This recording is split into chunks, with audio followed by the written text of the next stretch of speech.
expired. The chair now recognizes the gentleman from North Carolina and the chairman of the Subcommittee on Oversight, Mr. Bishop. Thank you, Mr. Chairman. Ms. Murphy, a good bit of your testimony focuses on, I know this hearing subject matter is the threats from China, and some of those are covered, but a lot of your written testimony focuses on the FBI's Foreign Influence Task Force. That is comes under the Counterintelligence Division that you're the deputy director of, correct? There's 3 deputy assistant directors in the Counterintelligence Division. The Foreign Influence Task Force actually falls under a different deputy assistant director, but it is in the Counterintelligence Division. But in the division, okay. Has the Foreign Influence Task Force changed its practices any as a result of the revelations from the Twitter files or from the litigation undertaken by the attorneys general for Louisiana and Missouri? So, sir, I would have to take that question back to the team and get you an answer. I'm not aware of their processes or any changes that they've made. Are you familiar with the work of that?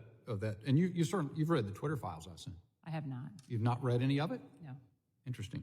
Are you aware that the FBI regularly meets or met before the 2020 election with the social media platforms? I saw the media reporting on that. Okay.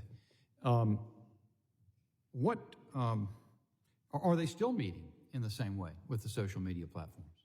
Sir, I would have to take that question back. I personally am not meeting with the social media companies in my role. Okay. And you receive no reporting, and you're otherwise unfamiliar internally with the activities of the Foreign Influence Task Force insofar as their interactions and engagement with social media platforms is concerned?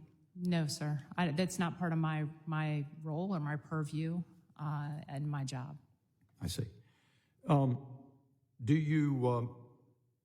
me ask this question. One of perhaps the most effective operation by the counter foreign malign influence operation by the FBI in the 2020 election was convincing social media not to, or to suppress the Hunter Biden laptop story by preparing them to be on the lookout for hack and dump operations.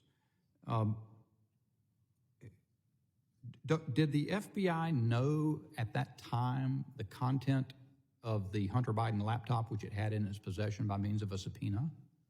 Sir, I don't know the answer to that. I'd have to respectfully refer you to the attorney that's prosecuting that case. Who are the other deputy directors, in addition to yourself, in the Counterintelligence Division? Scott Grady is the deputy director over intelligence, and right now we have an acting director, Roman Rosnowski, over Russia and other countries. Which one supervises the Foreign Influence Task Force? Scott Grady. Okay. You've written about foreign malign influence in your testimony. In fact, of the testimony, which is only about 3.5 pages, a full page of it is about foreign malign influence, actually a page and a half. What do you know personally about the FBI's actions against foreign malign influence? In those instances, sir, it would be things like the police station and the Chinese influence in the United States against Chinese Americans living here or Chinese persons being in the United States that they're trying to repress or take back. What about the portion that, see if I can find something here. What about this part? You said coordinating closely with our partners and leveraging relationships we have developed in the technology sector, we had several instances where we were able to quickly relay threat indicators that those companies, speaking of social media companies, used to take swift action, blocking budding abuse of their platforms. What do you know about that? Sir, that might be a reference to our work with foreign partners. Well, this is in your written testimony before the committee. Let me give you fuller context. It says the FITF brings the FBI's national security and traditional criminal investigative expertise under one umbrella to prevent foreign influence in our elections. This better enables us to frame the threat, to identify connections across programs, to aggressively investigate as appropriate, and importantly, to be more agile. And then you talked, and then that last sentence I read. So do you personally not have knowledge of that since you don't actually deal with the FITF? So as I stated, the Foreign Intelligence Task Force falls under DAD, Scott Grady. Like I've seen, as I mentioned, the media reports, like I know that there's engagements but those aren't part of my role, and that's not something that I take part of. I was curious that it's included in your testimony in that case. I'd ask you more, but I guess my time's expired, so I'll yield back. Gentleman's time has expired. The chair now recognizes the gentleman from New York, Mr. Goldman. Thank you very much, Mr. Chairman. Thank you to our witnesses for being here today. Mr. Durham, I appreciated very much you saying in your opening statement that your comments are not directed at Chinese Americans or AAPI individuals who are in this country, but at the Chinese government. And I have a district with that is more than 20% AAPI, much of which is of Chinese descent. And the hateful rhetoric that has come from our former president and others over the last several years has led to a record increase in hate crime, especially against those of Chinese descent.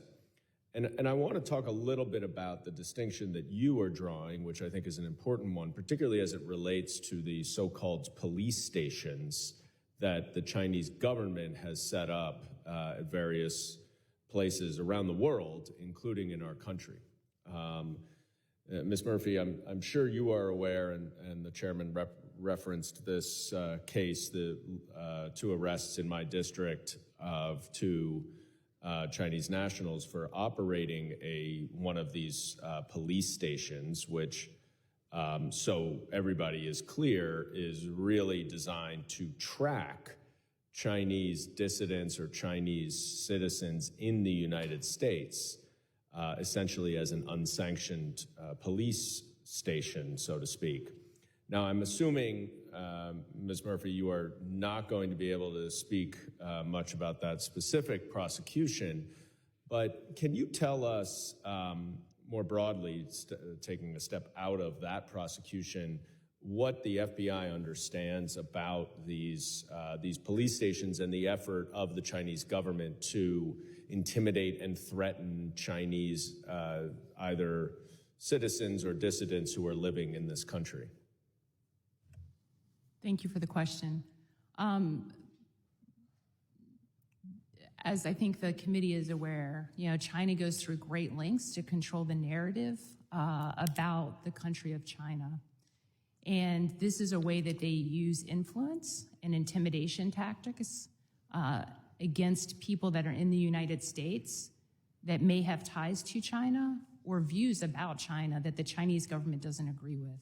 And so it doesn't just happen here in the United States, it happens in other countries too. We work proactively to identify and then investigate these instances, whether they're identified as police stations or liaison bureaus. We also work with foreign partners when we find information to share with them, and they share back with us. Can you describe some of the tactics that the Chinese government uses? Sure. I think on the same day that the arrest in New York happened, we also announced an indictment against MPS for using a... Can you sorry, what is MPS? The Ministry of Public Security. I think it's probably better for a classified session, but they use tactics such as harassment, threatening relatives overseas. They can act like they're, the arm of the government here. They use, wide-ranging intimidation tactics. Mr.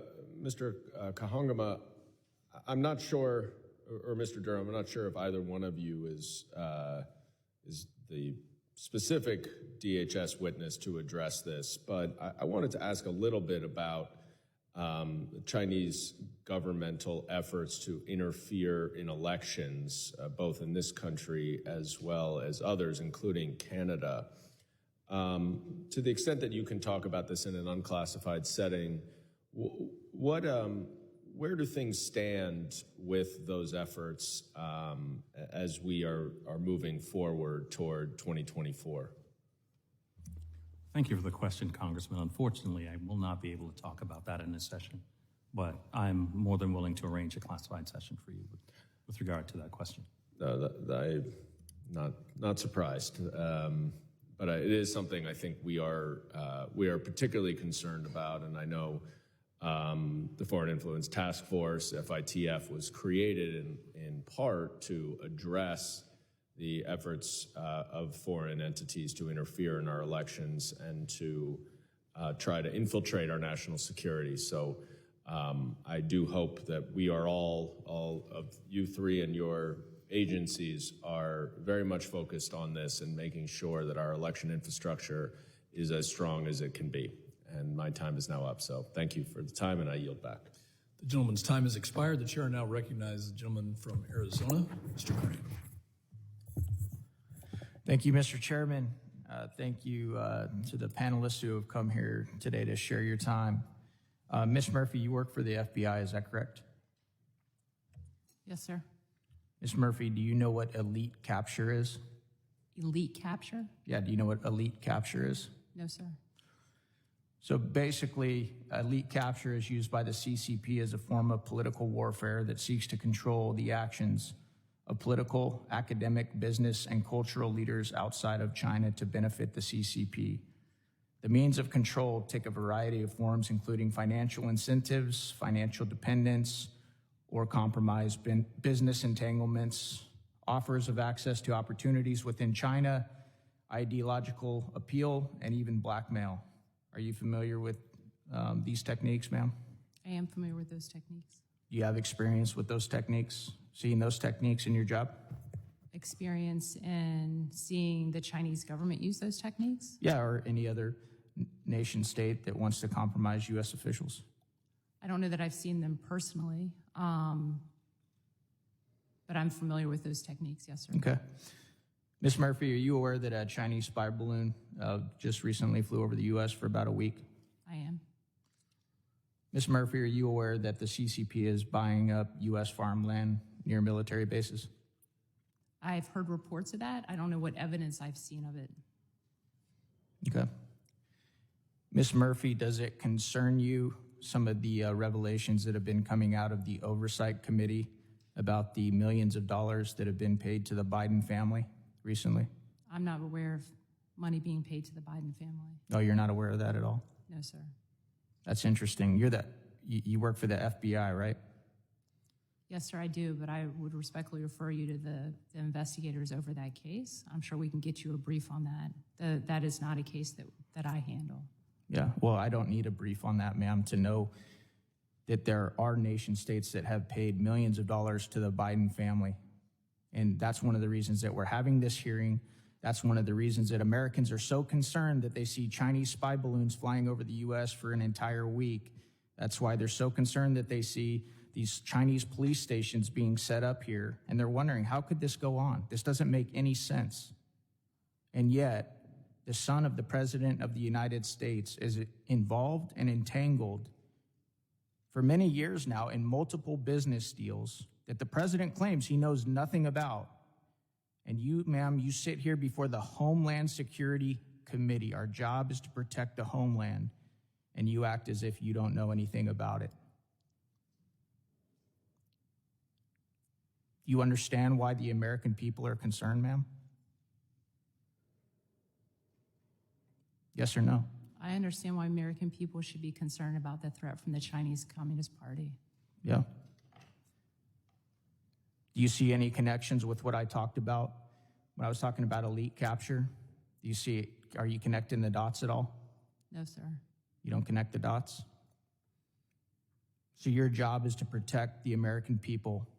I just read you what elite capture is, the summary, the definition of elite capture. Everybody knows in this town what's going on. Everybody knows what's coming out of these committee hearings right now. And it's pretty sad coming from somebody who, as a young man, wanted to be a part of your organization because of the reputation that men and women from the FBI had built up over decades. And now the American people hardly trust the FBI. They struggle with the Department of Justice, quite frankly, generally. They feel as if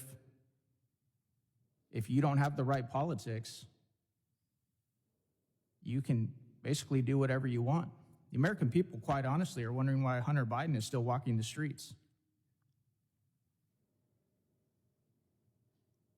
Thank you. I yield back.